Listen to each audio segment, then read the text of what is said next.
Hi. Today I am going to talk a little bit about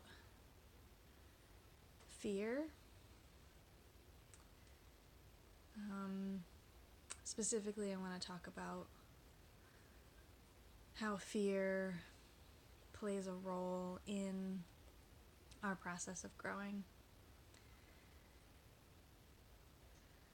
I could talk about a lot of different things related to fear, and I suppose I'm choosing this specific topic because it's something I'm struggling with right now. It's something I see others struggling with, and the universality of it makes me aware that it's just part of the process. And so what I'm talking about is when we are doing work to grow, to integrate experiences in pursuit of healing, there are moments when we are faced with interactions or the occurrence of memories or a physical experience that reminds us of a previous trauma. And we get scared. We get scared in the face of those things that have potentially posed a threat in the past, or even just inspire a feeling in us that is uncomfortable enough to not be sure you want to go any further in that moment. And so when we are in a process of healing, we come up against those moments.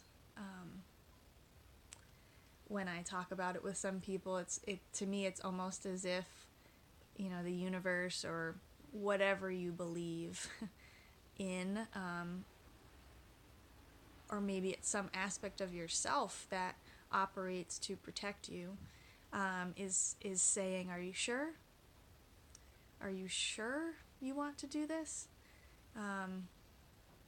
Because as you move through it, I think for those of you who have moved through healing work, who have integrated traumas and bad experiences, who have emerged from painful experiences, there's a resistance, because as you move through these things, you start to realize that they're going to happen over and over again. I, early on in my study of Buddhism, really connected with the idea that life is suffering. At first, I was like, well, that's not great. I'm not really sure how I'm supposed to hold that idea. And now I recognize it's not a harsh reality check. It's a gentle and compassionate acknowledgement of what is real.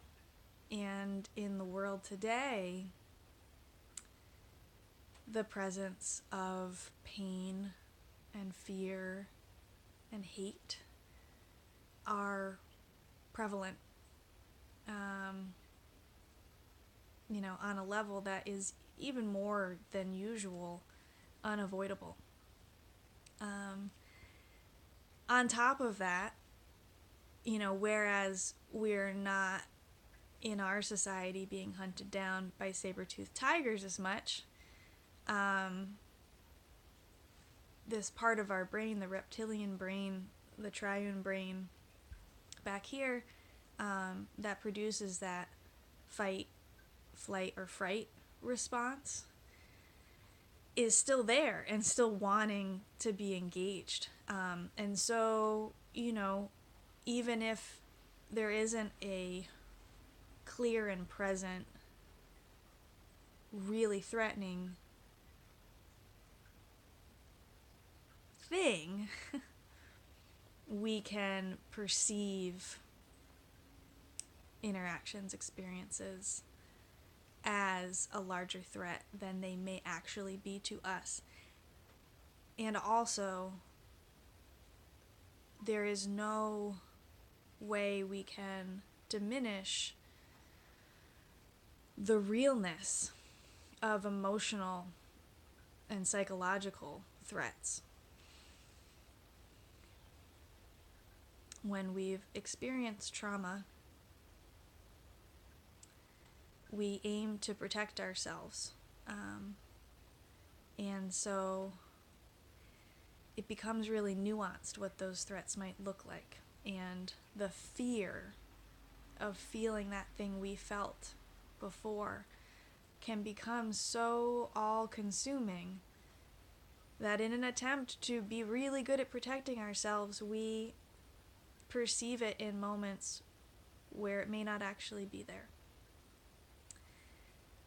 And thus, returning back to, in a moment of growth, you're beginning to let go. You're beginning to recognize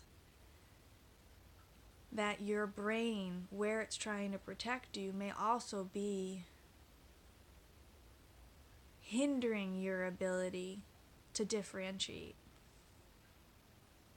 with the best of intentions. And yet, the work of healing is our attempt to free ourselves from a constant sense of doom.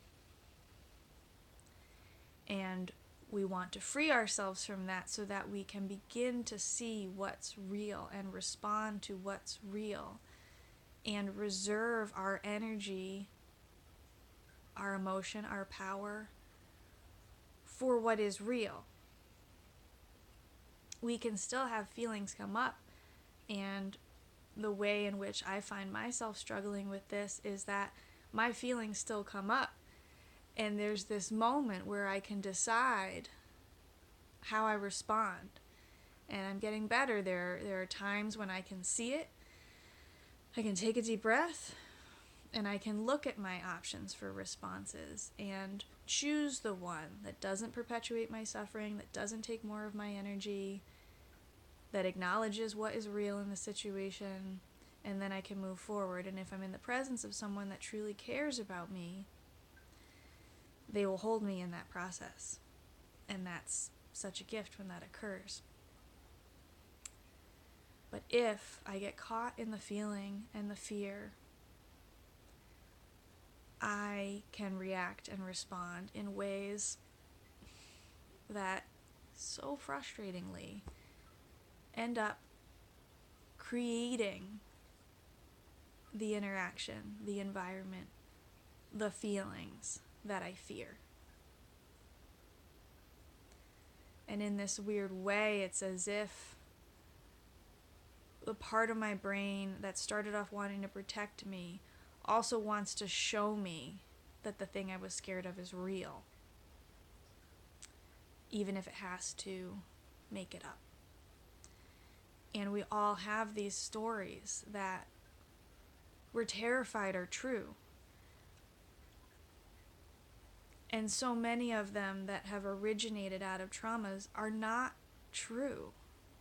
It's not true that I'm not good enough. It's not true that I cause pain all around me by just being. That's not true. And yet, if given a moment, an experience, an exchange in which I can feel that fear and then attach to it some desire to prove it, I can make that happen. That's how powerful I am. But in that knowing of my power, I also have the choice to prove it wrong in that moment, to see what is real, to breathe, and to make a different choice. But that's the work, is I have to be courageous enough to make a different choice. I have to be courageous enough to see and to trust. Because in all reality, unfortunately, I could be wrong. There may be something trying to hurt me. But what I am trying to develop is that discernment between what is real and what is not.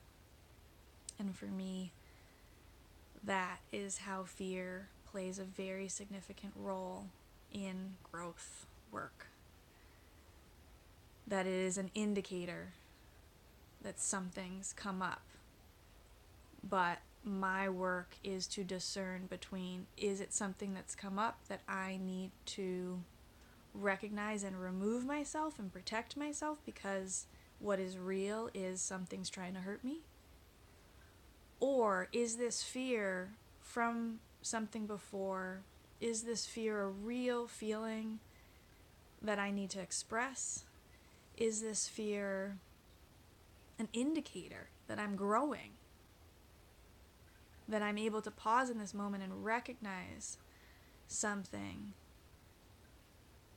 that gives me an opportunity to either respond how I have in the past or contemplate a new response. And that response, for me, that I hope to have is one first of, it's totally okay you feel this way. You are good. Let's see if you truly are safe. And then if you're not, we'll take care of you. My body, my brain, my being can take care of myself. But if I am okay, and I'm just feeling something bad, and I'm moving through something that reminds me of something from my past that hurt me a lot, I should feel that. But I don't need to respond to what's happening in this moment that I've determined is not trying to hurt me with such force that actually creates a situation that's going to cause me more pain. I don't want to do that to myself. And it's really, really hard. But we can catch that moment. We can recognize it, and we will get further and further along in the process each time we do it, and each time we hold enough compassion for ourselves that it's a process, that it's a practice, that it may happen every day. But if we're disciplined enough, it gets better. We feel freer from our own thoughts, from our own feelings, and we begin to undeniably recognize the strength and the power and the resilience that we truly have.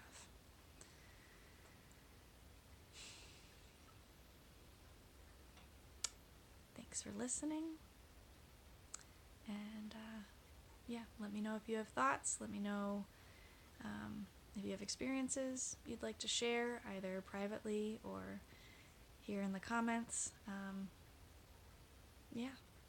Thank you for being you. Thank you for doing your work. Thank you for being courageous. I know how hard it is.